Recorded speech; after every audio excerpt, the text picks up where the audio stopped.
महादेव की जय जयकार और चीन के खिलाफ ललकार। कैलाश व्यू पॉइंट से मोदी ने बदल दिया भूगोल। 75 साल में पहली बार ऐसा हुआ।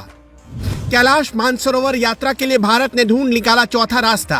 चीन की सीमा से सटाकर भारत लगाएगा 5G टावर, सरकार बनाएगी होम स्टे। भारत के लोगों के जहन से डर कैसे निकाल रहे मोदी। चीन की सीमा से सटाकर मोदी बना रहे शिवधाम, जहां से दिखेगा कैलाश पर्वत।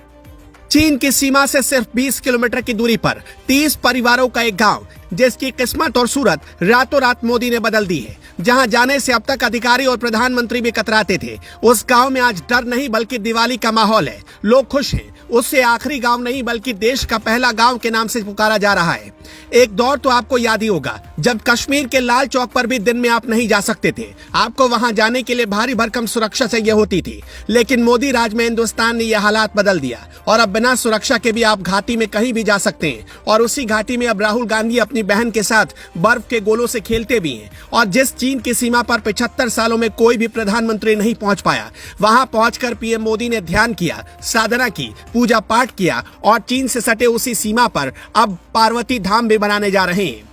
प्रधानमंत्री ने देश की स्ट्रैटेजी बदल दी है। इंडिया अब डिफेंसिव नहीं ऑफेंसिव हो चुका है। इसके दो बड़े सबूत आज हम आपको दिखाएंगे। पहला, मोदी की बदली स्ट्रैटेजी का नतीजा कि भारत के आखिरी गांवों को अब भारत का पहला गांव कहा जाने लगा है, जैसे कि माणा भी चीन की सीमा पर बसा हुआ है और उत्तराखंड में ही है।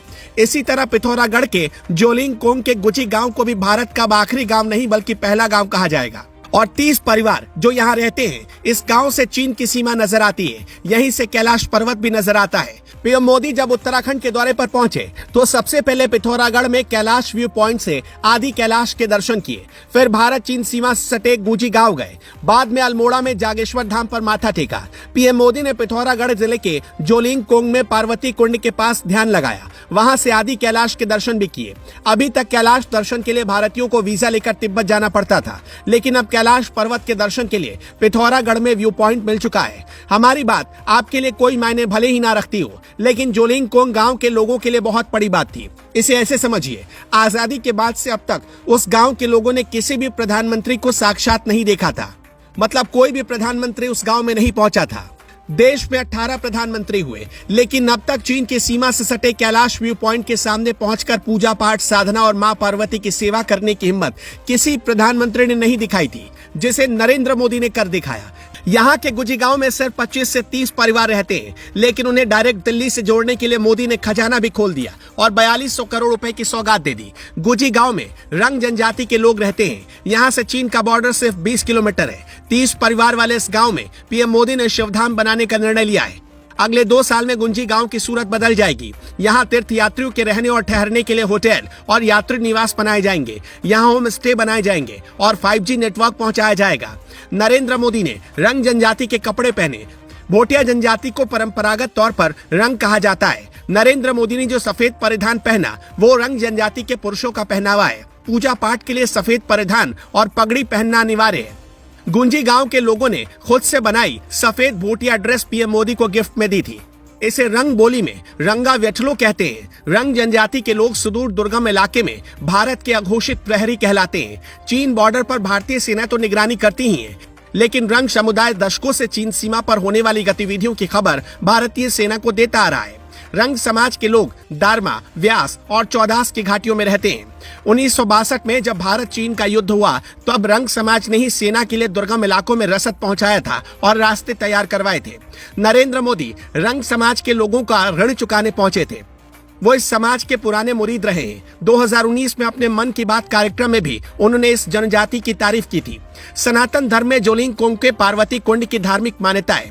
शिव पुराण की कथाओं के मुताबिक पार्वती कुंड को गौरी कुंड भी कहा जाता है। इसी कुंड में स्नान से पहले माता पार्वती ने गणेश की रचना की और उन्हें जीवन दिया।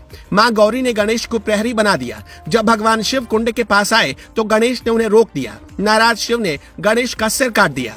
देवी पार्वती को जब इसका पता चला तो उन्होंने अपने पुत्र को जीवन देने की प्रार्थना की। भगवान शिव ने तब उन्हें हाथी का सिर प्रदान किया। मान्यता है कि ये सारी घटना इसी गौरी कुंड में घटित हुई। पार्वती कुंड ज्यादा बड़ा नहीं है, मगर हिंदुओं की आस्था से जुड़ा हुआ है। कैलाश मानसरोवर यात्रा के दौरान जोलिंगकोंग और गुंजी गांव बड़ा पड़ाव है। वैसे मोदी के दौरे में भारत ने वो रास्ता भी खोज लिया जिससे अब कैलाश मानसरोवर जाने के लिए तिब्बत के रास्ते की जरूरत नहीं पड़ेगी। वो रास्ता कौन सा है? उत्तराखंड के पिथौरागढ़ जिले की 18,000 फीट की ऊंचाई पर लिपुलेख की पहाड़ियों से कैलाश पर्वत साफ दिखाई देता है। यहाँ से पर्वत की हवाई दूरी सिर्फ 50 किलोमीटर है। इस नए दर्शन मार्ग को इसी रंग जनजाति के लोगों ने तलाशा। करीब 3 महीने पहले उसकी सूचना जब अफसरों को दी गई तब सारा रोड मैप, लोगों के ठहरने की व्यवस्था, दर्शन पॉइंट तक जाने का रूट सहित सभी चीजों का सर्वे हुआ। लिपुलेख की जिस पहाड़ी से कैलाश पर्वत दिखता है वो नाभि ढांग के ठीक 2 किलोमीटर ऊपर है। यहाँ से 4 से 5 दिन की यात्रा करके कैलाश पर्वत के दर्शन के लिए पहुंच सकते हैं। श्रद्धालुओं को सड़क मार्ग से धारचूला और बूढ़ी के रास्ते नाभि ढांग तक पहुंचना होगा। इसके बाद 2 किलोमीटर की चढ़ाई को पैदल तय करना होगा। स्थानीय लोगों का ये भी दावा है कि पिथौरागढ़ के ही जोलिंग कॉन्ग से 25 किलोमीटर दूर लिम्पियाधुरा चोटी से भी कैलाश पर्वत के दर्शन हो सकते हैं। लिम्पियाधुरा चोटी के पास ओम पर्वत, आदि कैलाश और पार्वती सरोवर है। यहाँ से कैलाश पर्वत के दर्शन होने से इस क्षेत्र में धार्मिक पर्यटन का स्कोप बढ़ गया है।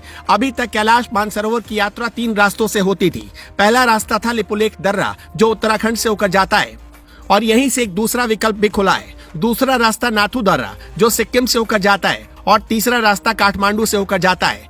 इन तीनों रास्तों पर कम से कम 14 दिन और ज्यादा से ज्यादा 21 दिन का समय लगता था, लेकिन नया रास्ता भी अब खोज लिया गया है। प्रधानमंत्री नरेंद्र मोदी के दिल में बसता है उत्तराखंड और उत्तराखंड में 4 धाम की यात्रा, ऑल वेदर सड़क और उत्तराखंड के विकास को लेकर प्रधानमंत्री ने 9 सालों में जैसी कोशिश की, उस पर आपका क्या मानना है हमें कमेंट बॉक्स में जरूर बताइएगा।